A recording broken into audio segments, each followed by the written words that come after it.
on, I don't know. Ooh, the scary part. And then suddenly I can see there is no hairline.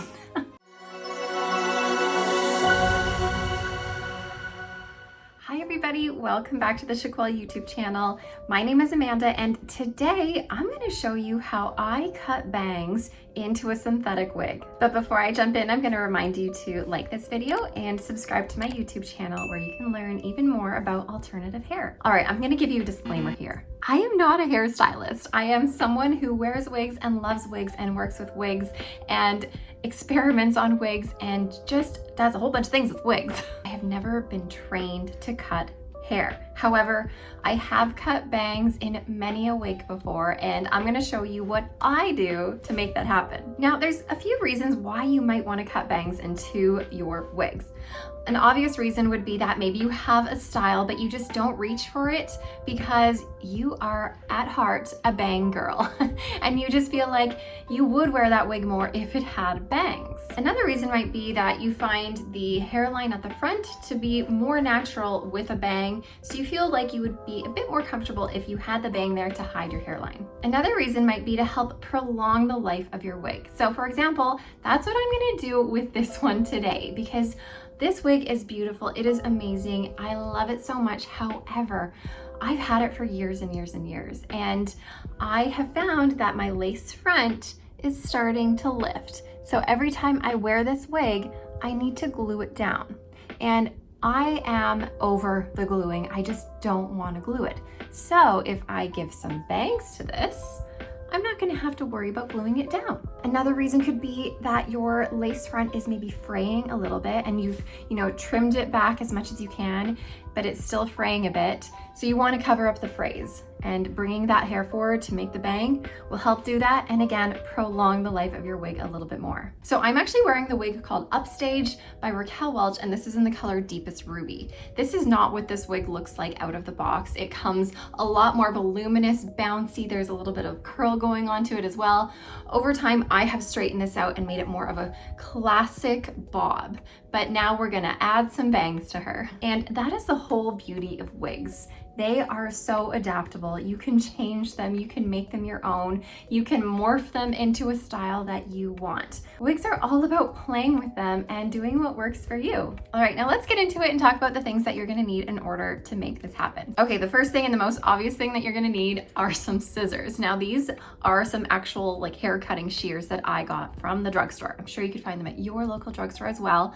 But I think overall, as long as you make sure the scissors you have are nice and sharp, then you should be good to go. I'm also going to be using a fine tooth comb, and it is nice to have some thinning shears. Now these are different than actual shears that you would use to cut hair. These have little grooves and notches in them to help thin out your hair. So they are nice to have, but not necessarily mandatory. A couple more things I will be using is a spray bottle of water, and I'm also going to be using a hot comb. Now keep in mind that the wig I am working with today is heat-friendly synthetic fiber. With heat-friendly fiber, you can use heat on it up to 350 degrees Fahrenheit without worrying about it. However, you can use this on its lowest of low setting on a synthetic piece. If you are just worried sick about using any kind of dry heat on your synthetic piece though, then instead I would recommend using a fabric steamer. Oh, and last but not least, you're gonna need a hair tie, scrunchie, maybe clips or something to just clip back the hair that you don't want to cut. All right, let's get started. So the first thing that you're going to do is take your fine tooth comb, and you're gonna take the end of it here. This is just gonna help you separate your hair out. If you want just a really thin wispy bang, you're gonna start closer to the front of your hairline to pull those pieces forward to create that thin wispy look. The thicker you want your bang to be, the further back you're going to go. I want mine to be sort of medium thickness, so I'm gonna go about here. Now from this point here, I'm going to draw sort of a triangle out into the side on one end, going to my temple here. Then I'm going to push this hair back out of the way. And now I'm going to start at that same point here and draw that same diagonal line towards the temple on this side to part out the hair that I want to use and pull this hair back. So now when I bring them here together, I've created a little bit of a triangle. And now I'm just gonna take a look and see if I want to tweak anything. So I feel like I want to bring a little bit more hair on this side forward, just to make it a bit more even and make that triangle a little bit nicer. And I think I'm gonna just bring some of the hair right here back a touch, just to make the lines a bit more even. Okay, now that I have done this and got this hair forward, I'm gonna take the rest of my hair that I have and get it up and away in my little scrunchie so that I don't end up cutting it. But now where did I put it? I found it, it's in my pocket. Okay, I'm gonna pull this back so that it does not get in the way of my scissors and I don't cut any hair that I don't want to cut. Now, just remember guys, you can use this method on whatever length of wig that you have. If it's really long, you can do the same thing, just your tendrils in the front are going to be longer and you're just going to cut more off. Of course, you can do it with a shorter piece as well. Any length, this should work just fine. Now, also keep in mind that you can do this on pretty much any cap that you have. It is easier, I will say, on a cap that has a full monofilament top like I have here and a lace front. And it's easier on those ones because when you have those monofilament tops and lace fronts, those fibers are hand tied onto that sort of lace-like material. And when it's hand tied, it allows the fiber to move in all sorts of different directions. When you have it on a basic cap, it is a little bit harder to sort of bring the hair forward or bring it in different directions. However, it is still possible. So typically you can do this on almost any synthetic wig that you have. Okay, my next step for you has to do with bringing your hair forward. So as you can see, this wig has a very distinct part line in the middle. When I bring the hair forward, it doesn't necessarily want to come all forward because it has that separation still. Like it is coming forward, of course, but it's not gonna wanna like come together. So we want that to naturally come together. And by doing that, we need to add some heat to it. So I'm gonna introduce my little head friend here and put this on my mannequin head so that we can add heat to it. Now you could do this on your own head, I suppose, but since I'm gonna be using a hot comb, hot combs can get a little bit hot and they can burn your scalp. So I would just proceed with caution. Like I said, if you don't have a hot comb and you are working with a synthetic wig or heat-friendly synthetic, either one, you could use a fabric steamer, or you could even use a blow dryer to help train the hair to go where you want it. I have this hot comb, so we're gonna use a hot comb. Okay, so the first thing I'm gonna do is take my comb here and just brush all of the fibers forward as best I can to make sure all the tangles are out and make sure they all come forward as much as I can make them. And see, even though I'm trying to comb them in the middle here, there is still that separation there, which is what we don't want on this bang. So now what I'm gonna do is I'm gonna take my spray bottle, I'm gonna spray it just at the roots here a little bit, work that water in there, and then now comes the heat.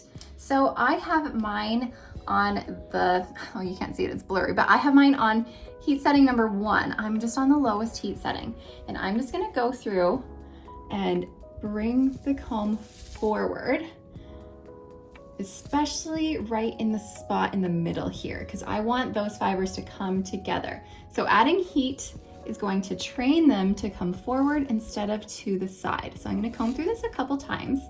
And like I said, you can use this on your plain synthetic wig if you want to, and if you feel safe doing so, as long as you're using a low heat setting, and as long as you aren't holding it in one spot. You have to be moving through so it doesn't burn it. So just keep moving through. So I'm gonna keep doing this until I find that the separation is gone.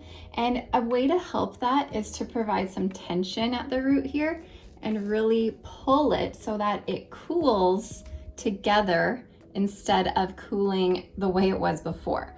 So adding the tension and pulling it together in the direction you want it to go will definitely help it set in that direction. All right, now that I've worked on girlfriend over here, she's looking much better. The hair is definitely falling forward and it doesn't have that separation in the middle. So she is now ready to cut. Ooh, the scary part. So I'm gonna go and put this back on my head because we want to know how much bang we're going to cut. If we don't have it on our head, then you could run the risk of cutting much too short. So that is not good. So I'm gonna place her in the position that she sits on my head and get her ready to cut. And I cannot see you guys. Okay, I'm gonna lift these up so I can talk to you guys for a second.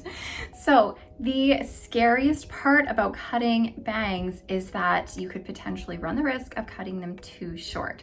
So I recommend to start really long, like start a lot too long because this does not grow back. You cannot grow it back. So start really long and go through the tedious process of gradually getting shorter and shorter and shorter as you go. So what I'm gonna do is I'm gonna measure it up probably around my nose length here. And remember, once you've done this, it is gonna lift a little bit too. So I'm gonna start by measuring around my nose.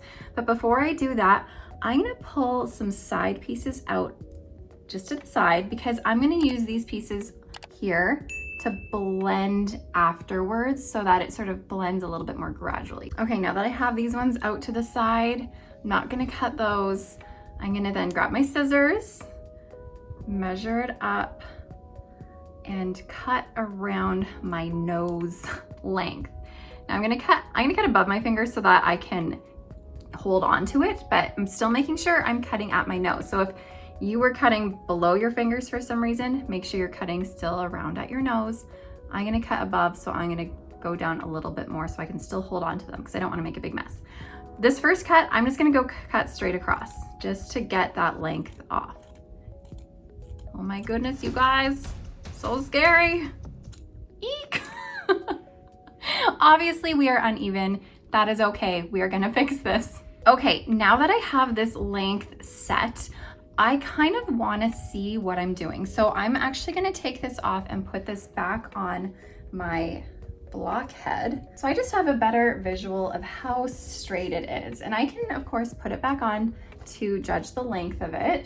But when I do this, I'm not going to be cutting a ton off because remember, this hair does not grow back. All right, now that she is situated pretty evenly on my blockhead, I'm gonna take my scissors and we're gonna start to point cut. So this is gonna make sure it's just a little bit more wispy at the ends, not so blunt, and just, it provides a little bit of forgiveness if it's not quite as even. So I'm just gonna start point cutting at the ends, just a little bit to trim off some excess on the ends and to get some length out of here and to make it wispier.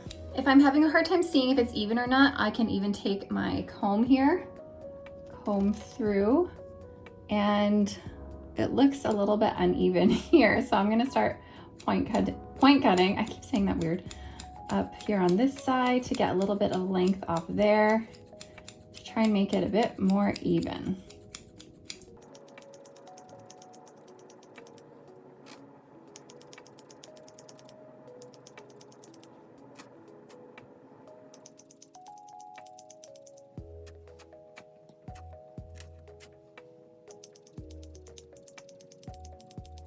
Okay, now that I've done some point cutting, I didn't take a ton of length off, and that's because I also need to keep in mind that my bangs, I still want to add a bit of curve to them, and that's going to lift them even more. So we still want them to be a little bit long. So remember, these do not grow back. Always make them too long, and you can always go in after to shorten it a bit. So I didn't take a ton of length off. I just point cut a little bit to make it wispy, even after I measured all the way to my nose. Okay, now what I'm gonna do to help blend on the sides here, I brought a little bit more hair forward to help with the blending. So on this side, I have about this much that I just brought forward with my comb, just like so. And on this side, I brought a little bit more forward as well. Okay, now what I'm gonna do here to sort of blend it in a bit more is I'm gonna take my thinning shears and I'm gonna cut at a bit of an angle with the thinning shears and pull that hair through, and it's gonna help just blend it a little bit more seamlessly. And I'm gonna cut all the way up to where the side of that bang is. So we're just blending a little bit more here. Not too dramatically, just a little bit. And I'm gonna do the same to this side here. So since I'm right-handed, I'm coming down from this side here, starting at where the bang ends and just cutting on an angle. You just do a snip and it kind of, she's tipping over. Just do a snip and it will bring out some hairs. Just a snip on an angle. And we are blending, and it will just help a little bit more. So now what we're gonna do is at the ends, you're gonna see that these are quite straight. We don't want straight bangs because what that's gonna do is they're gonna then like kind of stick out a bit and we don't want that. So I'm gonna add some heat and help curl them under by going underneath and using the heat from my hot comb to help curl them. And then I can shape it with my hands a bit to give them that curl.